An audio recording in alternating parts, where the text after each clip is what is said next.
ಗಣರಾಜ್ಯೋತ್ಸವದ ಭಾಷಣದಲ್ಲಿ ಕೇಂದ್ರದ ವಿರುದ್ಧ ಸಚಿವ ಪ್ರಿಯಾಂಕ್ ಖರ್ಗೆ ಹರಿಹಾಯ್ದಿದ್ದಾರೆ. ಕೇಂದ್ರ ಸರ್ಕಾರದ ಮನ್ರೇಗಾ ಯೋಜನೆ ಬದಲಿಸಿ ಗ್ರಾಮೀಣ ಭಾಗದ ಕಾರ್ಮಿಕರ ಜೀವನದ ಜೊತೆ ಚೆಲ್ಲಾಟ ಆಡ್ತಾ ಇದೆ.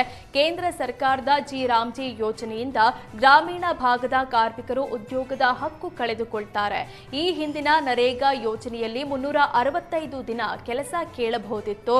ಆದರೆ ಈಗ ಕೊಟ್ಟಾಗ ಮಾತ್ರ ಕೆಲಸ ಅನ್ನುವಂತಾಗಿದೆ. ಅದರಲ್ಲೂ ವರ್ಷದಲ್ಲಿ 2 ತಿಂಗಳು ಕೆಲಸವನ್ನೇ ಕೈಬಿಟ್ಟಿದ್ದಾರೆ. ಒಕ್ಕೂಟ ವ್ಯವಸ್ಥೆಯಲ್ಲಿ ಹಿಂದೆಂದೂ ಆಗದ ದೌರ್ಜನ್ಯ ರಾಜ್ಯಗಳ ಮೇಲೆ ಆಗಿದೆ ಅಂತ ಪ್ರಿಯಾಂಕ್ ಖರ್ಗೆ ಆಕ್ರೋಶ ವ್ಯಕ್ತಪಡಿಸಿದ್ದಾರೆ. ಹಳ್ಳಿಗಳಲ್ಲಿ ಆಸ್ತಿ ಸೃಜನೆ ಆಗಬೇಕಂದ್ಬಿಟ್ಟು ಮಹಾತ್ಮ ಗಾಂಧಿ ಉದ್ಯೋಗ ಖಾತ್ರಿ ಯೋಜನೆಯನ್ನು ನಾವು ತಂದಿದ್ದೀವಿ.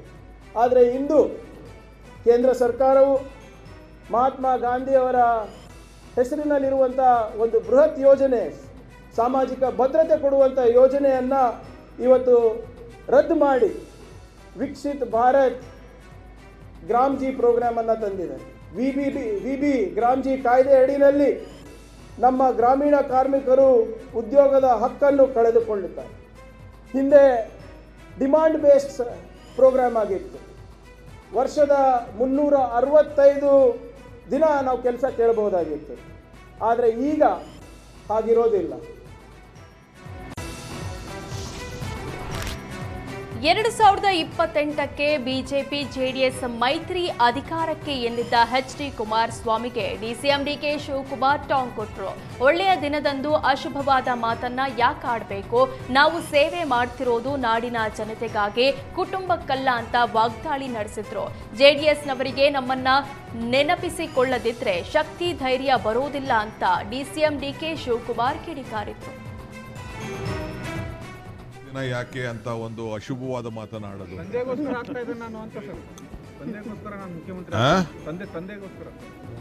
ನೋಡಪ್ಪ, ನಾವೆಲ್ಲ ಸರ್ವಿಸ್ ಮಾಡ್ತಿರೋದು ನಾಡಿನ ಜನತೆಗೋಸ್ಕರ, ಕುಟುಂಬಕ್ಕಲ್ಲ.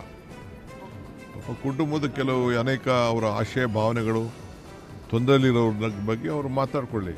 ನಾವು ದೇಶದ ಜನತೆಗೆ ನಾವು ರಾಜಕಾರಣ ಮಾಡ್ತಾ ಇದ್ದೀವಿ, ಕುಟುಂಬಕ್ಕೆ ನಾವು ರಾಜಕಾರಣ. ಲಕ್ಷಾಂತರ ಜನರನ್ನ ಸೇರಿಸಿ ಹಾಸನದಲ್ಲಿ ಸಮಾವೇಶವನ್ನು ಮಾಡಿದ್ರು. ಸಮಾವೇಶದಲ್ಲಿ ಕಾಂಗ್ರೆಸ್ ಪಕ್ಷವನ್ನ ನಮ್ಮನ್ನ ನೆನೆಸ್ಕೊಳ್ಳಿಲ್ಲ ಅಂದ್ರೆ ಅವ್ರಿಗೆ ಶಕ್ತಿ ಬರೋದಿಲ್ಲ, ಜೀವ ಬರೋದಿಲ್ಲ, ಧೈರ್ಯ ಬರೋದಿಲ್ಲ. ಅದಕ್ಕೆ ನಾವು ನೆನೆಸ್ಕೊತಾರೆ.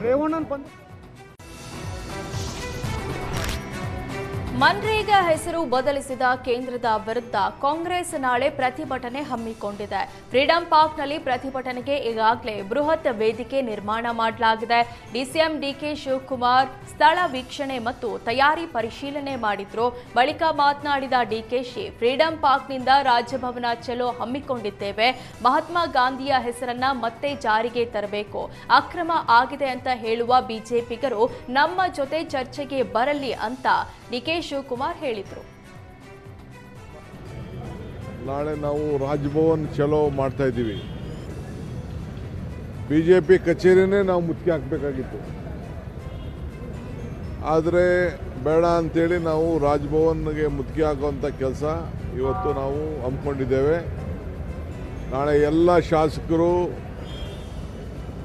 MLCಗಳು ಕಂಪಲ್ಸರಿಯಾಗಿ ಬರಬೇಕು.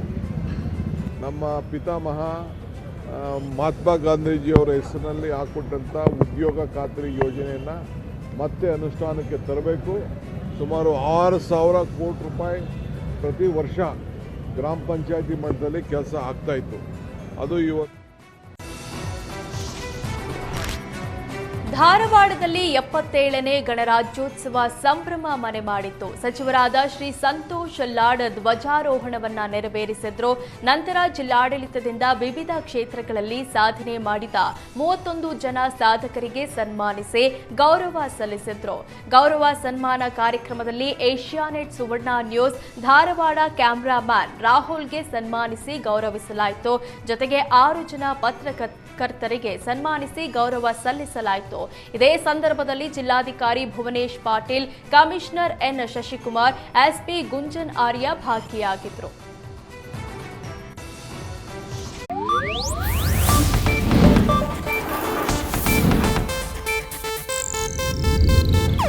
ಇದು ಏಷ್ಯಾನೆಟ್ ನ್ಯೂಸ್ ನೆಟ್ವರ್ಕ್ ಪ್ರಸ್ತುತಿ.